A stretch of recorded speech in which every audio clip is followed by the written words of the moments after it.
What do friendships and exorcisms have in common? You have to evict malevolent spirits in order to have a healthier life. Okay, let's go to a swamp. I know that might sound harsh, but you found me at a very jaded time in my life where I'm exhausted from having to always be the mature one, compassionate and tolerant of repeated bad behavior. Sound familiar? Do you know what's the hardest part about all of this? Is that I don't want to be vengeful and spiteful, but I think I am because how much I loved these people and how much I thought they were my chosen family and I thought they would be in my life forever. Basically, just like mistreatment after betrayal, one after another. I don't think I can do it anymore. And I think that's just like such a heartbreaking thing to process.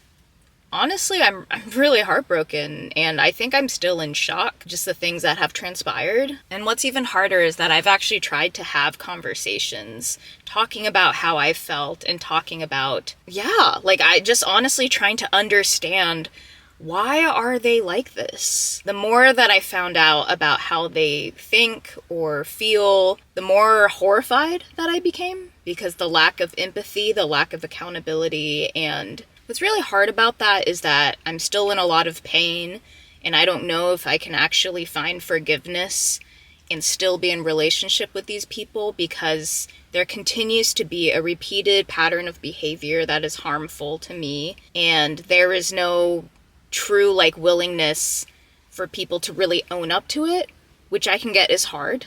And I'm not perfect either, and there's a request for me to forget the harm that has been caused to me. So I'm like, how can we actually move forward unless I just shut up and continue to be okay with everything?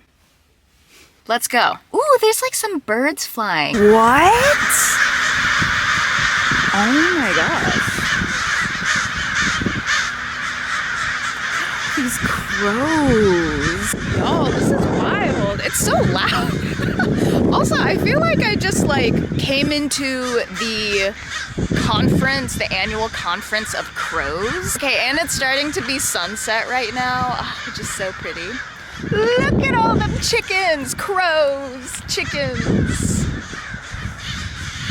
What? This is like an omen. They are congregating. Also, sorry, the whiplash. I found some interesting fruit on a tree. Kinda look like avocados. Okay, so I have no idea where this marsh is. I'm it's not very clearly labeled.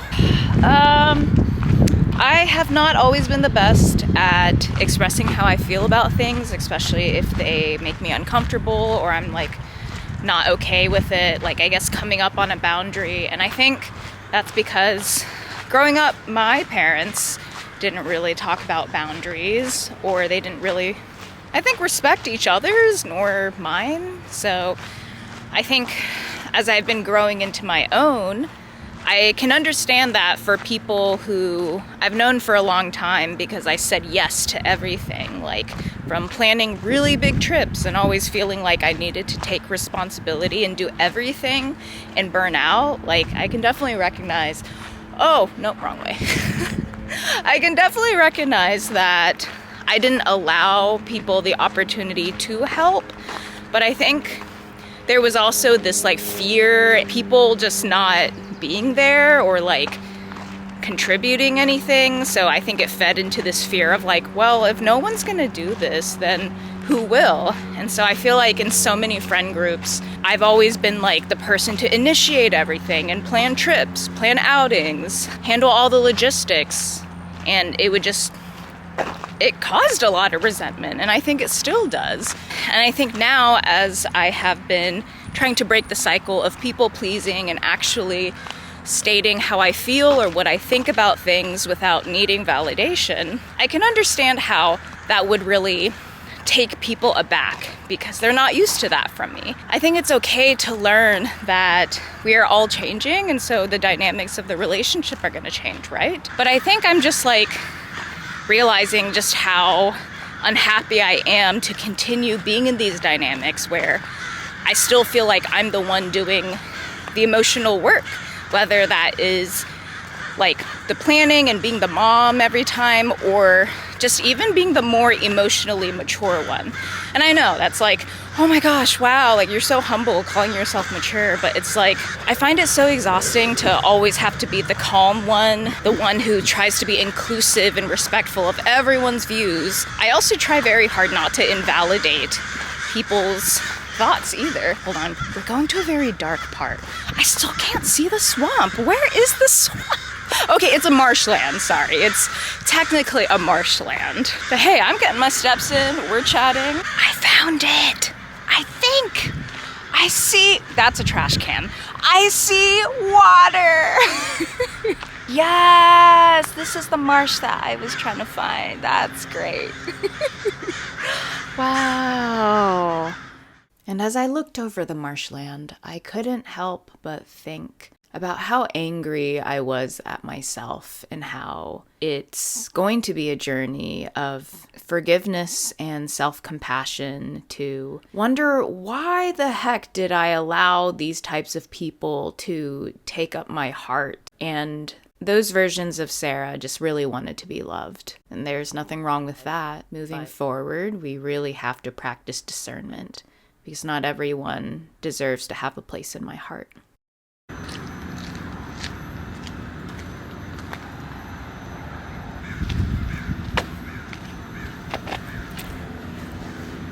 I don't really feel like I can trust anyone right now. I don't even know if friendships actually feel like the right word for me. I don't feel emotionally safe. I don't feel like I can just be myself in these relationships and not be yelled at, not be excluded, and not be considered, and not be invalidated. For me, these aren't small instances of like differences in opinion. It doesn't even feel like just like common sense friendship 101. As I've been embarking on my acting career, it's a really hard industry. You'd think your friends would be encouraging, especially when you're going through a hard time. So as an actor, in order to get bigger auditions, you have to have an agent. I can't really get that by myself. I'd been trying to get footage for my portfolio at that moment. My agency was like, hey, we might have to drop you. And even though I knew it was coming, and it really sucked for me to hear that, and I thought I could turn to this friend that I've known for a long time and confide to them, first thing out of their mouth was, I can see why the agency would drop you. And as an actor, to lose part of your team like that, especially after like I've been working so hard to try to get any projects and to get myself off the ground, and that was the first thing that you say, and you're supposed to be someone I've known for over 10 years, and we're supposed to be like this? Ooh. It makes me feel so utterly alone. I think in 2025, I learned through so many different relationships that you can be with someone and you can feel even more alone than ever. So at that point, I'm just like, okay, I'm just gonna try to give them the benefit of the doubt and try to understand why they think like that. It is such a mindfuck to think like, wow, like I would never say that to you. And in that instance and repeated patterns of behavior of discouragement, or like when I would want to share things that were really hard for me, or things that brought me a lot of joy, basically I felt like I couldn't share much of my life without feeling just minimized. And I feel like there is no space for me. Pretty much I tried to have conversations to try to not even repair, but just to try to understand, like, why do people think this way? Especially people who are supposed to be my friends. But why do you put me down? Like, how does that make me feel good? How does that make sense? Why do you think that that hurt is something that I should not acknowledge, and that you just want me to get over that, and everything should still feel okay for me? Yeah, it just sucks. Like, I can't even comprehend it. It's honestly through the shock and having to experience that over and over again that I realized that, like, these aren't the types of people that are right for me, especially embarking on this journey of content creation and acting and walking a very non-traditional path. Having the right people around you, I think, is the most important thing. I guess I didn't realize, but having the right people, but also energy, like knowing who you can turn to, but also just knowing in general, like, are the people around me actually gonna want what's best for me and actually consider how I feel? And if the answer is no, like, the trash has taken itself out.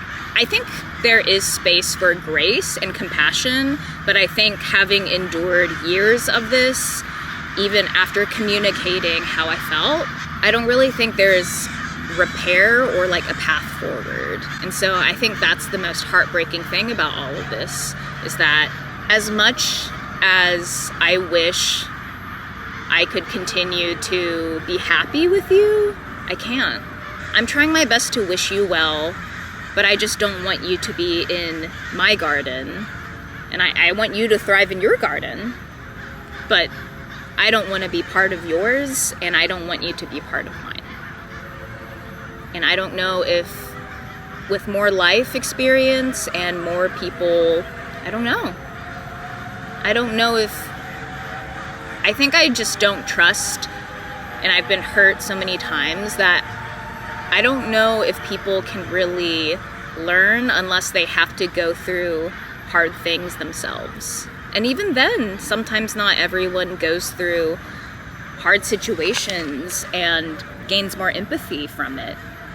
Not everyone does. And so what I've really come to just understand about all of these instances is that I can only control what I can do, and if that's taking myself out of the equation and having to really just focus on my happiness, then that's the best that I can do.